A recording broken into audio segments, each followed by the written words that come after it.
Welcome to But Frankly Pierce News. I'm Arthur Fairview. Well, here we go again. It was over a year ago when health officials were pleading with people to wear masks and social distance as the COVID-19 virus was spreading uncontrollably. Some people recognized what needed to be done, while others simply don't think of others.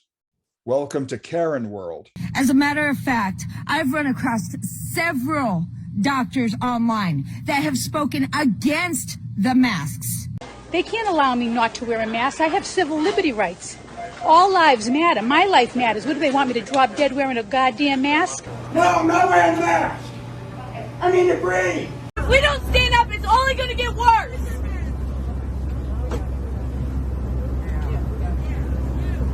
Get her off.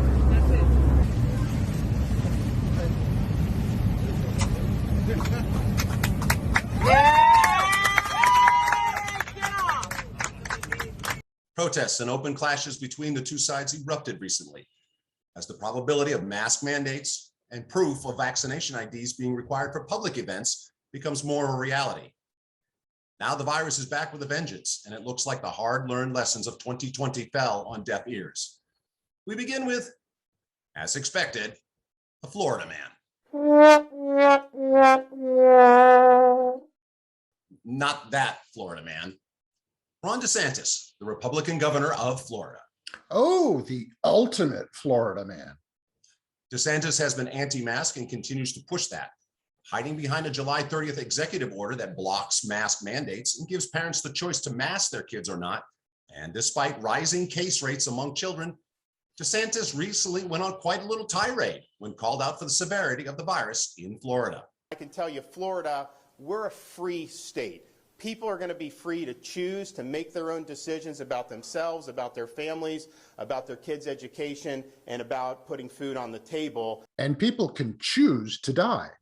Mask it or casket. Wait, isn't that New Hampshire's state motto? No, that's live free or die. Well, maybe New Hampshire will let them borrow it. You know, live free and die. DeSantis is now peddling monoclonal antibody treatments for COVID-19. Whoa. So he won't enforce a mask mandate, but he is offering monoclonal antibody treatments? Because it is easier to repair the barn door after the horse has come home. DeSantis doesn't seem to truly appreciate the gravity of the situation. With the numbers continuing to increase, he spoke about their past achievements with vaccines. One of the things that we're seeing, you go back a couple months, obviously there'd been a big vaccination drive. In Florida, we've done almost 4 million senior citizens, really focused on the seniors and the at-risk population. And one of the things we've been talking about recently is doing monoclonal antibody treatments such as Regeneron. So Florida is using a treatment that is made from aborted fetal tissue. Strange how that suddenly doesn't seem to be an issue anymore. DeSantis spoke to the benefits of Regeneron's monoclonal antibody treatment on specific at-risk groups. The core group of people that benefit from this are folks that are at the most high risk for severe illness from COVID-19. So elderly people, people that have certain comorbidities, kidney problems, diabetes, morbid obesity, immunocompromised. But those were the same people who were vaccinated early on. Or were they? More and more, people keep making the virus a political issue. The chief person in charge of that seems to be the queen of disinformation herself, Marjorie Taylor Greene. After being suspended from Twitter again for tweeting that the FDA should not approve the vaccines and claim they are failing in reducing the spread of the virus. No, that would be anti-maskers and those who choose not to get the vaccine. Oh, those people. Of course. Of course. Well, the Twitter ban isn't slowing her rhetoric down. She recently attended a Republican fundraiser in Alabama. This is what she had to say. You lucky people here in Alabama might get a knock on your door because I hear Alabama might be one of the most unvaccinated states in the nation. Well, Joe Biden wants to come talk to you guys. He's going to be sending one of his police state friends to your front door to knock on the door, take down your name, your address, your family members' names, your phone numbers, your cell phone numbers, probably ask for your social security number, and whether you've taken the vaccine or not. Yeah, well, what they don't know is in the South, we all love our Second Amendment rights. And we're not real big on strangers showing up on our front door, are we? They might not like the welcome they get. There's a whole lot of crazy going on there. Tell man, she's loony as hell. Let's move on to Texas. Oh, yeah, like that's any better. Remember last year when Texas Governor Greg Abbott canceled all mask mandates and reopened the state? Yeah, how did that work out? Let's go to the videotape. I'm issuing a new executive order that rescinds most of the earlier executive orders. Effective next Wednesday, all businesses of any type are allowed to open 100%. I am ending the statewide mask mandate. And let's be clear about what happened after I issued my executive order back in March. The numbers continue to get better, and I'm going to tell you what I reported 2 days ago, and that is for the first time ever in our reports, we reported 0 COVID deaths, the fewest COVID cases in over 13 months, the lowest 7-day COVID positivity rate ever, and the lowest COVID hospitalizations in 11 months. And so the COVID situation in Texas is such that we can and should be open 100%. We can eliminate government-required masks, but we always encourage people to make their own choice for themselves and for their own safety. It's just that government should not be dictating what Texans should do. Not so fast, Gov. According to the New York Times, your numbers are a little off. A little? The numbers have been climbing steadily. On August 16th, Texas had 13,673 new cases of COVID-19, with a 7-day average of 14,764 and 108 deaths. That's a bit more than 0. Sounds like someone needs remedial math. Well, some people feel they need to take matters into their own hands. Superintendent Michael Hinojosa is openly defying Governor Abbott's ban on mask mandates. With the cases that are going up in our county, I was just talking to the county health officials yesterday. There are no more beds in Dallas public hospitals for students that may have the virus.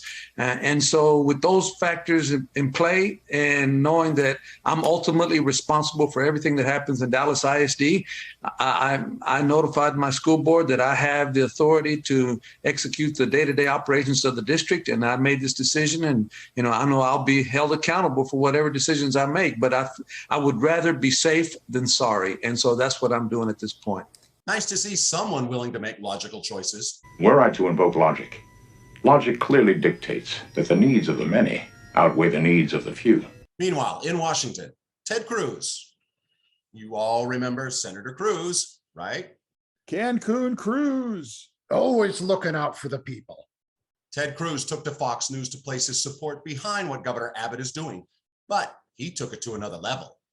Watch. My views were very simple. There should be no mandates, 0 concerning COVID. That means no mask mandates, regardless of your vaccination status. That means no vaccine mandates. That means no vaccine passports. And I've introduced legislation, a bill to ban vaccine passports. This week I'm introducing a bill to ban vaccine mandates. And this week I'm introducing a bill to end mask mandates. Too bad we can't introduce a bill to end stupidity in Congress. You can. It's called voting. And finally, when was the last time this happened to you? Looks like you're not sleeping well. Well, who could sleep with Mike Lindell hiding in your bathroom? To that point, we need to let everyone know that we are still here and safe as of Friday the 13th. Mike Lindell, the former addict turned millionaire, creator of the MyPillow product, friend and confidant of failed former President Trump, has been saying for months how the election was fraudulent and that Trump would be back in office in August. Recently, Lindell set an actual date for that to happen. Last Friday, August 13th, 2021.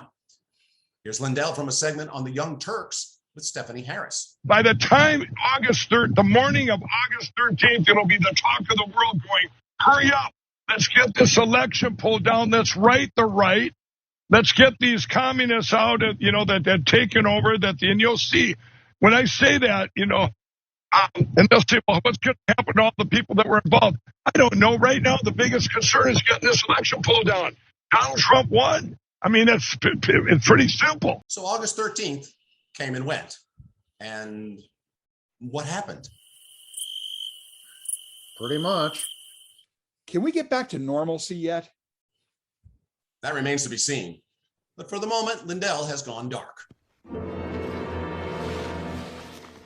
I think that's because he was banned from most social media platforms. Lindell held a multi-day cyber symposium in South Dakota where he presented his evidence that Trump had won the 2020 election.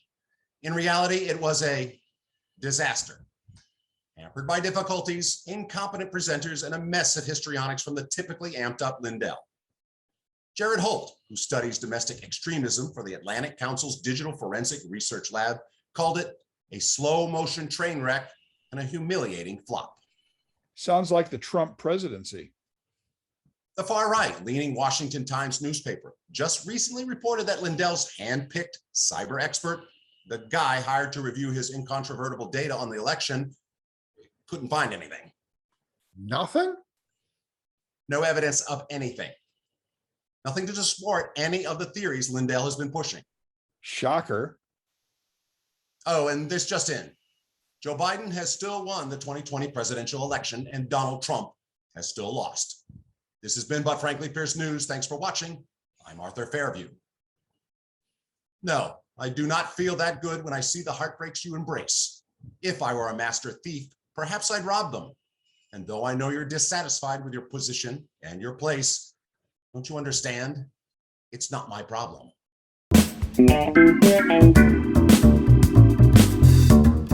Thank